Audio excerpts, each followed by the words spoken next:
Now, I want to turn to a huge story. The Director of National Intelligence, Tulsi Gabbard, has detailed striking findings from declassified documents, claiming to showcase overwhelming evidence that Obama officials laid the groundwork for what would be the years-long Trump-Russia collusion probe after the 2016 election. Listen to this.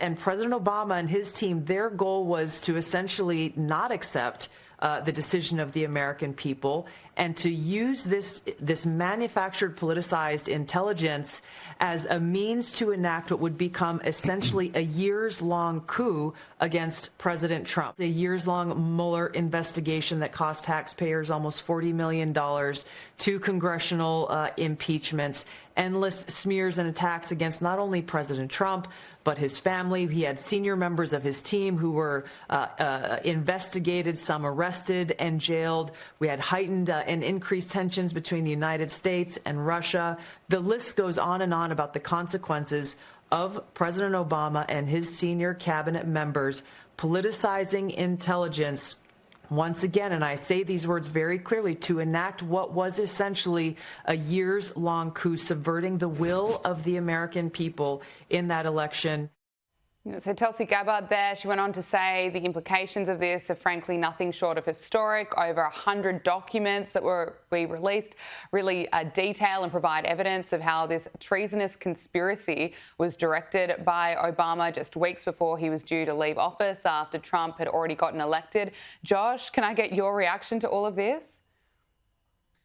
So this is a massive deal. You correctly identify this, Gabriella, as not a small deal, but a massive deal. So if you look back over the past 10 years of all the various things that have happened to the American people that have made the American people lose trust in their elites, in institutions, in Washington, D.C. in general, Russiagate is really the first thing that really kicked off this very toxic chain of events. First was Russiagate, then it was the entire Russia probe.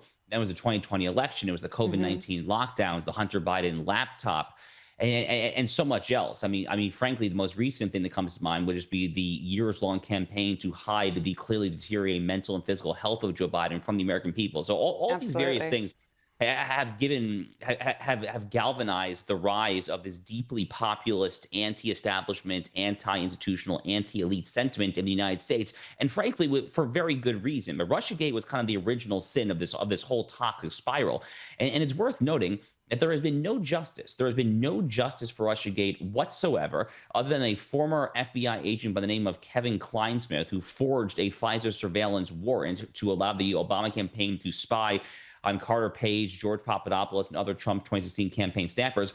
Kevin Kleinsmith essentially got a slap on the wrist. He was told to have 12 months probation, some community service hours there. No one, the point is, Gabriella, no one has had a perp walk. No one has had a mugshot. No one has served a day in jail. But what Tulsi Gabbard is revealing here is that Barack Obama, when his administration was doing the whole Kevin Kleinsmith forging the FISA surveillance warrants and basically just spying on the opposition campaign there, they knew darn well that this was fabricated. They knew darn well that the so-called Steele Dossier was just bought and paid for by the Hillary Clinton campaign. And it was laundered through Fusion GPS and Perkins Coie, a very white shoe kind of prestigious law firm here in the U.S. It was all BS. It was all nonsense there. And then after Trump gets in office in January 2017, Jim Comey, the FBI director at the time, when he decides to bring in Bob Mueller after Jeff Sessions recused himself and to see the Russiagate thing through, Jim Comey also would have known, therefore, at that time, that this was nonsense. So, there's new revelation that kind of comes in tandem with the Tulsi Gabbard news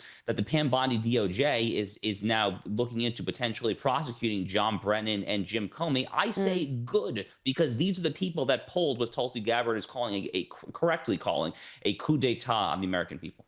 Yeah, you're not the only one saying good, but I want to talk about the Democrats now. Minnesota's Democratic Party has endorsed far-left state Senator Omar Fattah for Minneapolis mayor, snubbing incumbent Democrat Jacob Frey. And Omar Fattah has received, I suppose, many comparisons to New York City's Zohran Mamdani, and I want to get into Mamdani in a moment. But Omar Fattah, if he's elected as mayor, he would want to raise the city's minimum wage, increase the supply of affordable housing, and combat what he calls police violence, aka defund the police. Can I get your assessment of Omar Fattah?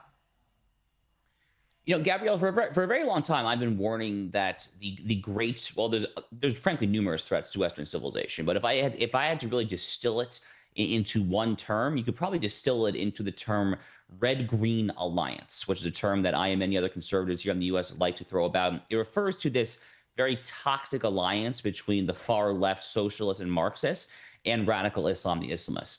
And I say all that for context because when you look at someone like this guy in Minneapolis, or when you look at someone like Zohran Mamdani in New York City, you're seeing these single body encapsulations and distillations of the so-called red-green alliance. It's this absurd combination of woke Muslim identity politics and all of that entails when it comes to grievances against the Jews, the Christians, Western civilization in general. And then you kind of throw in this utterly astounding, ignorance at best, but frankly, just economic arson at worst when it comes to their views on bread and butter economic policies there. If this is the direction that the Democratic Party actually intends to go, they are not going to get anything other than just repeatedly shellacked by the American people at the ballot box. Again, as someone who frankly wishes the Democratic Party nothing but the absolute worst, I'm not exactly complaining about this, especially as someone who lives in Florida. I live in a red state. I'm pretty shielded from whatever hooligans are doing in Michigan or Minnesota or God forbid, New York City there. So I don't particularly care that much, to be honest with you. If this is really what they want to do, I think it's really, really stupid. But they seem to be, frankly, doubling down on stupid. As far as I can tell, that seems to be their best strategy right now. Well, socialist Zohran Mamdani appears to be becoming the face of the Democratic Party.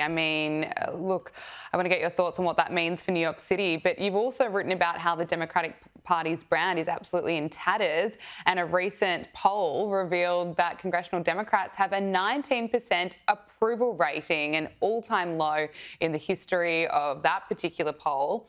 Also, Hunter Biden, we've heard from him today. He's gone on an unhinged rant, blaming the Democrats for the election loss. Also confident, though, that the party isn't dead, saying that there are strong candidates such as Tim Walz and Kamala Harris. But he also revealed what he would do as president. Look at this. But these guys think that we need to run away from all values in order for us to lead. I say, F you. How are we getting those people back from El Salvador? Because I'll tell you what, if I became president in 2 years from now, or 4 years from now, or 3 years from now, I would pick up the phone and call the president of El Salvador and say, you either send them back or I'm going to invade. It's a crime what they're doing. He's a dictator thug. Bukele or Trump? Both. Oh, he's eloquent, isn't he, Josh? He said a lot of really kind of far out there things over the course of this interview. If I'm not mistaken, Gabriella, he basically said that birds, like the animals that fly in the sky, he basically said that birds are like a psyop or a fake or something like that there. Maybe he's done, one too many cocaine-laced benders or something like that there. But he had some choice words for various other people in his party. He was excoriating James Carville, who was the winning campaign manager for Bill Clinton back in '92. He said basically that Carville has not won a race in 40 years. He went very hard after the Obama podcast bros, the folks who are hosting all those popular podcasts, saying, oh, what have you guys done? You just won a couple elections. That's all. It's because you have Barack Obama. And he was talking a lot about trying to defend his father. Look, this is someone who is, I guess, trying to stay relevant there. But, frankly, Gabriella, as someone, who now has a young daughter, I look at Hunter Biden and it's very pitiful. The whole thing is just deeply sad. And, Joe Biden is exiting stage left at a very, very terrible time. His entire life is going to be defined, frankly, by his tragic decision for his own party to not step down there. But I think in some other ways, Joe Biden's life is going to be defined by Hunter Biden, because I hate to say it, but again, as a new father, I can't help but think it, that this is a situation where Joe Biden just epically failed in his capacity as a father to raise a son like this there, especially for a family in the public light, a very public-facing, prominent family, Democratic Party royalty.